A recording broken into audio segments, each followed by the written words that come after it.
7 secrètes pour rester intact quand le monde vous détruit. Stoïcisme. Parfois, ce n'est pas le cri du monde qui nous brise, c'est le murmure que nous laissons entrer. Il y a des jours où l'on a l'impression que n'importe quel contact, n'importe quel mot, traverserait notre peau comme une fine lame. Et la vérité inconfortable est que, la plupart du temps, ce n'est pas le poids de l'extérieur qui nous submerge, mais la brèche que nous ouvrons de l'intérieur. Sénèque disait qu'un navire ne coule pas à cause de l'eau qui l'entoure, mais à cause de celle qui envahit sa coque. Et il y a des nuits où je me surprends à me demander quelle part de moi-même ai-je laissé la tempête envahir. Imaginez un bateau solitaire au milieu d'une mer grise. Le vent le fouette, les vagues s'élèvent comme des murs liquides. Et pourtant, il continue de flotter, non pas parce qu'il contrôle la mer, mais parce qu'il garde son intérieur au sec. Il en va de même pour l'esprit quand il refuse d'être inondé par les eaux troubles de l'offense, du rejet ou de la perte. Épictète, avec son calme tranchant, rappelait « Il existe un territoire qu'aucune insulte n'atteint, un espace intime que personne n'envahit sans votre consentement. Et dans ce lieu, le monde peut rugir, mais il ne pénètre pas. Mais je sais, il y a des jours où la vulnérabilité n'est pas un choix philosophique, c'est une plaie ouverte. C'est se réveiller et sentir que n'importe quel mot pourrait traverser la poitrine comme une flèche, que le simple contact d'un regard d'autrui pourrait faire s'effondrer des structures que vous parvenez à peine à maintenir debout. C'est comme vivre dans une maison aux fenêtres brisées pendant l'hiver. Le froid entre sans demander la permission et chaque rafale de vent semble vouloir vous rappeler que vous êtes trop exposé. La forteresse interne n'est pas faite de pierres froides. Ce n'est pas un mur qui sépare, mais un abri qui accueille. Je la vois comme une maison au sommet d'une colline, avec des murs qui ne repoussent pas le monde, mais qui offrent un refuge lorsque la tempête s'approche. Le bois craque. Le feu crépite dans la cheminée et dehors, la pluie continue, insistant. Vous entendez le son, vous sentez sa force, mais vous êtes protégé. Non pas parce que vous vous êtes isolé pour toujours,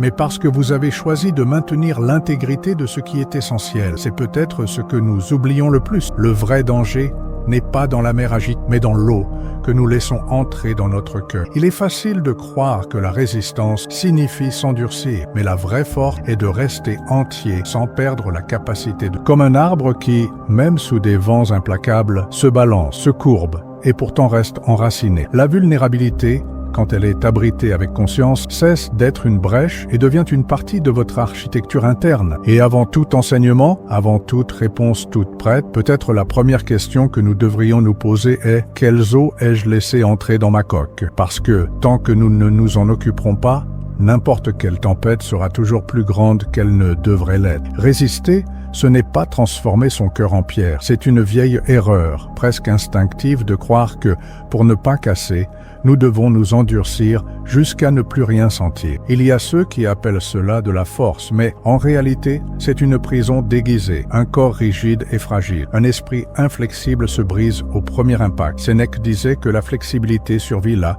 où la rigidité périt. Et je pense à cela chaque fois que je vois le bambou se courber sous le vent, tandis que des branches plus dures se brisent au sol. La dureté nous protège un instant, mais nous isole pour toujours. C'est comme construire un mur si haut que le danger n'entre pas, mais la lumière non plus. Dans le silence de ces murs, la solitude grandit comme du lierre, occupant chaque espace jusqu'à ce que nous ne sachions plus si nous sommes protégés, simplement emprisonnés. C'est le paradoxe de la protection mal comprise. En essayant d'éloigner la douleur, nous finissons par nous éloigner de la vie elle-même. Peut-être avez-vous déjà ressenti cela. Ce moment où, après tant de déceptions, vous vous promettez de ne plus jamais vous ouvrir. C'est un vœu silencieux, fait dans l'obscurité, alors que la poitrine brûle encore. Au début, cela semble être une sage décision. Personne d'autre ne pourra plus vous blesser. Mais avec le temps, on se rend compte du prix caché. Rire n'est plus si léger, étreindre n'est plus si entier, et même la joie commence à ressembler à un son lointain, étouffé par les murs que vous avez érigés. La vie n'exige pas que nous soyons invulnérables, mais que nous soyons perméables avec conscience, comme un fleuve qui permet à l'eau de passer, et malgré tout, maintient son cours. Être flexible, ce n'est pas céder à tout, mais savoir où se courber et où rester ferme. C'est reconnaître que certaines rafales de vent ne sont que du vent et n'ont pas besoin d'être combattues comme des tempêtes. La vraie résistance ressemble plus à l'équilibre d'un danseur qu'à l'immobilité d'un rocher. C'est le fait de savoir se mouvoir sans perdre son sang. C'est permettre au monde de toucher sa surface, mais sans jamais atteindre son noyau et dans cet espace intact de découvrir que la force ne réside pas dans le fait de ne jamais sentir, mais dans le fait de sentir sans se désintégrer. La protection commence avant l'impact. C'est dans le silence des choix quotidiens que nous décidons quelles voies auront accès à notre intérieur. Épictète disait que nous devions filtrer les pensées comme quelqu'un qui choisit ce qui entre dans sa maison, et il y a une sagesse profonde dans cette image. Il ne s'agit pas d'ériger des barrières infranchissables, mais de savoir qui ou quoi mérite de franchir la porte. Ce que nous nourrissons grandit. Les conversations empoisonnées, les nouvelles chargées de peur, les opinions qui corrodent comme la rouille, tout cela, si c'est consommé sans filtre, crée des racines invisibles en nous. C'est comme ouvrir la fenêtre pendant une tempête et ensuite être surpris par l'eau sur le sol. Parfois, nous ne nous rendons pas compte que l'infiltration a commencé parce qu'elle a été lente, presque imperceptible. Mais avec le temps, chaque goutte compte. Il y a des jours où éteindre un appareil est plus sain que n'importe quel discours de motivation. Il ne s'agit pas de fuir, mais de choisir où votre attention se repose. L'attention est la monnaie la plus précieuse que nous possédons. Et celui qui contrôle où elle va, contrôle aussi la façon dont nous nous sentons. C'est pourquoi, lorsque nous nous entourons de voix qui nous élèvent, au lieu de nous vider, nous commençons à remarquer un changement silencieux. Se protéger ne signifie pas vivre dans une bulle, mais devenir sélectif avec ce qui pénètre votre esprit. C'est comme un jardinier qui prend soin de la terre en arrachant les mauvaises herbes avant qu'elles ne dominent l'espace. L'esprit, tout comme un jardin, fleurit en fonction de ce qu'il reçoit. Si nous ne donnons de l'espace qu'à ce qui nourrit notre clarté, il grandit fort, prêt à affronter n'importe quel hiver. Et au fond, c'est cela, la vraie protection. Non pas la fermeture totale, mais le choix conscient de ce qui hante. Parce qu'au final, personne ne peut polluer un espace que vous n'avez pas ouvert. Et le silence, quand il est protégé, devient un bouclier qu'aucun bruit ne peut traverser. L'entraînement qui renforce le plus n'est pas celui qui s'annonce, mais celui qui se déroule dans les coulisses de la vie ordinaire. Marc Aurèle voyait chaque revers comme un exercice secret, une arène invisible où la patience, le calme et la clarté étaient entraînés sans que le monde ne s'en aperçoive. Et c'est peut-être là l'essence de la vraie préparation, ne pas attendre le grand défi, mais cultiver la force dans les petites frictions du quotidien. Ces renoncements volontaires n'ont pas besoin d'être dramatiques. Parfois, ils se manifestent dans l'attente patiente dans une file, dans le choix conscient d'écouter au lieu de répondre, ou dans la décision de ne pas réagir à une provocation subtile. C'est comme soulever des poids invisibles tous les jours, renforçant des muscles que personne ne voit, mais qui vous soutiennent lorsque la charge réelle arrivera. Les petits malaises choisis aujourd'hui vous préparent aux douleurs inévitables de demain. Il y a quelque chose de silencieusement grandiose à supporter un malaise sans faire de bruit. C'est un type de victoire qui ne rapporte pas d'applaudissements, mais qui laisse des marques solides en nous. Chaque fois que nous résistons à la précipitation, à l'irritation ou au besoin d'avoir raison, nous entraînons l'esprit à rester au centre tandis que tout autour essaie de nous en sortir. C'est comme affûter une lame. Le métal ne choisit pas la pression de la pierre, mais c'est elle qui lui donne le fil. Le monde mettra votre patience à l'épreuve, pas par méchanceté, mais parce que c'est ainsi qu'il est toujours en mouvement, toujours en... Nous pouvons interpréter chaque épreuve comme une provocation,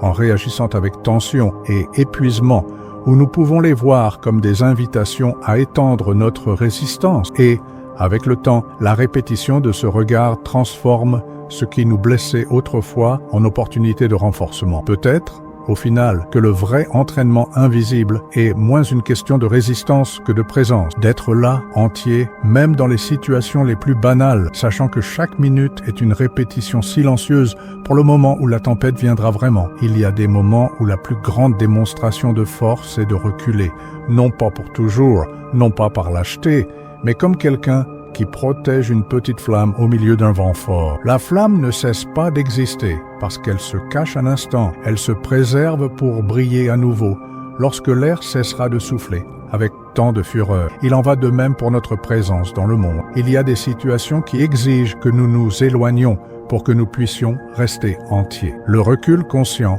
est une stratégie de survie émotionnelle. C'est savoir que rester dans certains environnements ou discussions, même avec de bonnes intentions, ne fera que nous épuiser jusqu'à l'épuisement. C'est reconnaître que l'intégrité de notre feu interne vaut plus que n'importe quelle dispute d'ego ou n'importe quel besoin de prouver quelque chose à quelqu'un. Parfois, nous n'avançons pas pour gagner, nous reculons pour ne pas perdre ce qui compte vraiment. Cette retraite, loin d'être un signe de faiblesse, est une forme d'intelligence. C'est comme un général qui connaît le terrain et comprend qu'il y a des batailles qui n'ont pas besoin d'être menées à ce moment-là. La vie n'est pas faite uniquement de victoires bruyantes, mais aussi de silences stratégiques. Et ces silences, quand ils sont choisis, ont le pouvoir de restaurer ce que le bruit avait fragmenté. Le danger est de confondre l'éloignement avec l'abandon de soi-même. Reculer, ce n'est pas fuir la vie, mais créer de l'espace pour que la vie puisse à nouveau couler sans l'interférence du chaos. C'est comme ouvrir une fenêtre après une tempête. L'air frais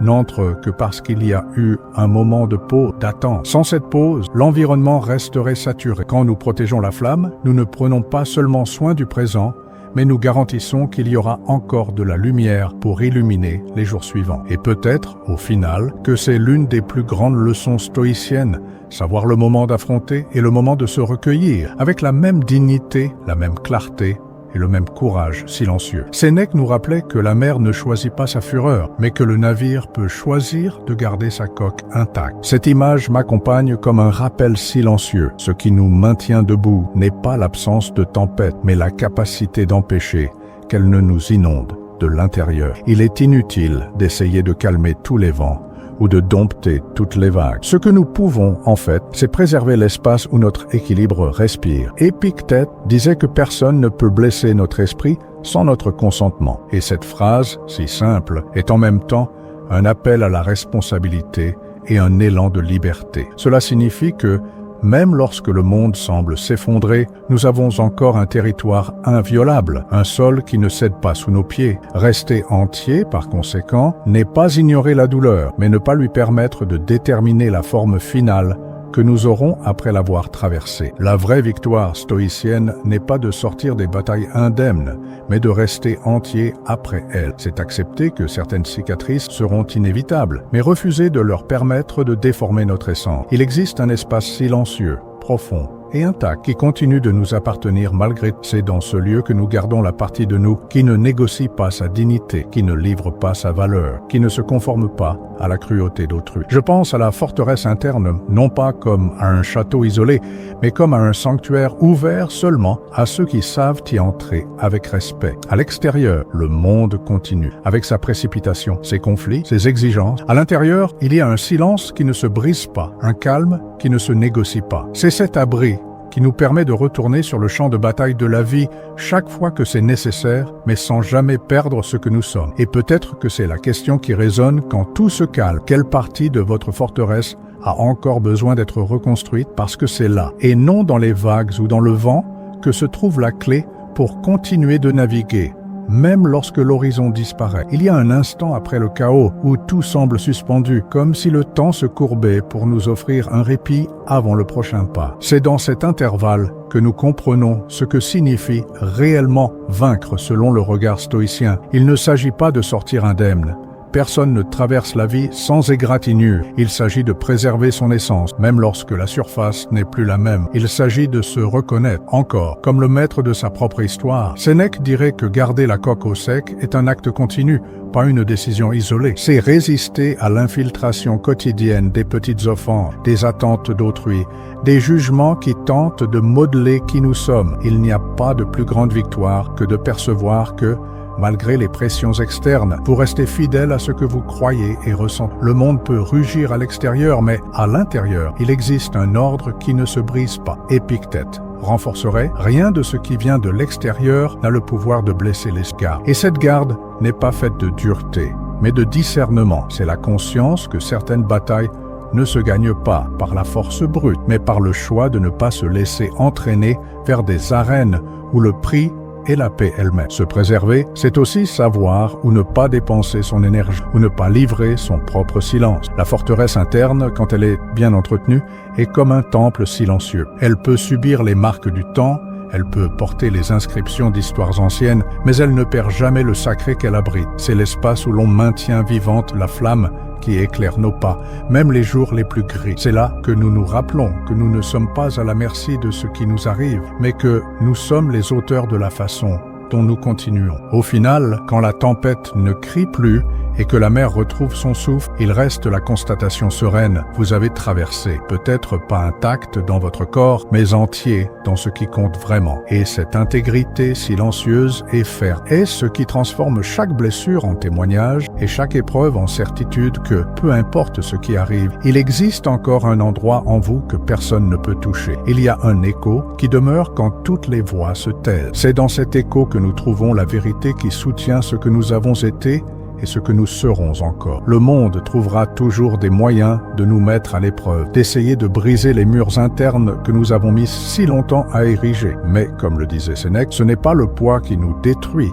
mais la manière dont nous le portons. Et, la plupart du temps, ce qui coule, ce n'est pas la tempête, mais l'eau que nous laissons entrer sans nous en rendre compte. Garder la coque au sec est plus qu'une métaphore nautique, c'est un engagement quotidien envers l'intégrité, même si personne d'autre ne s'en aperçoit. C'est savoir que l'opinion d'autrui, aussi forte qu'elle puisse paraître, ne peut pas faire couler ce que nous choisissons de garder intact. Épictète rappelait, personne ne peut blesser votre esprit sans votre permission. Et ce rappel est un bouclier invisible qui nous libère de mener des batailles inutiles et nous maintient enracinés dans ce qui compte vraiment. La victoire de celui qui pratique le stoïcisme ne consiste pas à traverser la vie sans égratignure, mais à traverser chaque chute, chaque perte, et à conserver malgré tout sa forme essentielle. C'est accepter que certaines douleurs sont inévitables, mais refuser de leur permettre de déformer sa propre essence. La forteresse interne n'est pas faite de murs qui excluent, mais de murs qui protègent ce qui est vivant,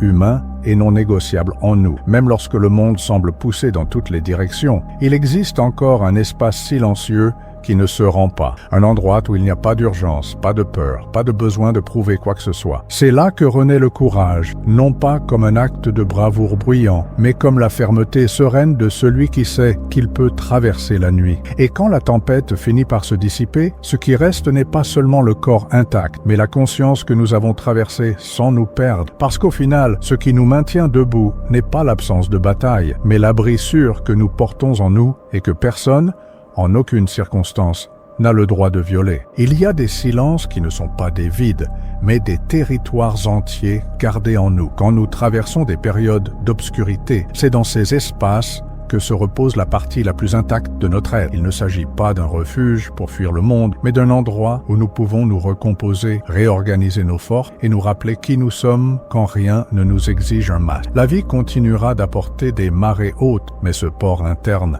reste intact. Sénèque reparlerait du navire, de cette coque qui doit rester sèche à l'intérieur même lorsque les vagues s'élèvent comme des murs liquides. C'est un rappel constant. La tempête peut être inévitable, mais l'invasion des eaux est un choix. La même loi s'applique à l'esprit. Il ne devient un champ de mine que lorsque nous donnons le passage à tout ce qui arrive, sans discernement, sans filtre, sans soin. Et peut-être que la plus grande pratique quotidienne est justement cela, surveiller ce qui entre. Épictète dirait que nul événement n'a le pouvoir de nous blesser sans que nous nous y rendions d'abord. Ce n'est pas nier la douleur, mais reconnaître que la souffrance gagne en force quand nous la nourrissons. Le choix de ne pas permettre à certains mots, gestes ou silences de s'installer en nous est un acte de maîtrise de soi profonde. C'est comme fermer doucement la porte, non pas pour s'isoler, mais pour préserver la quiétude qui soutient tout le reste. La vraie victoire n'est pas de traverser intacte comme si rien ne s'était passé. C'est d'arriver de l'autre côté avec la conscience que, malgré tous les vents, vous vous appartenez encore. C'est de regarder à l'intérieur et de se rendre compte qu'il y a quelque chose que personne n'a réussi à arracher, même pendant les jours les plus sombres. La forteresse, en ce sens, n'est pas un bloc impénétrable, mais un espace vivant, où les cicatrices, les pauses et l'espoir peuvent tous s'intégrer. Et peut-être, quand tout se calme, que la seule question qui reste est celle qui résonne sur les murs de cet abri interne. Quelle partie de vous brille encore, même après tout, parce que c'est cette lumière, petite ou grande, qui guide le retour, qui montre le chemin de retour à soi-même, et qui prouve que, même lorsque le monde nous met à l'épreuve jusqu'à la limite, il existe encore quelque chose que personne ne peut toucher.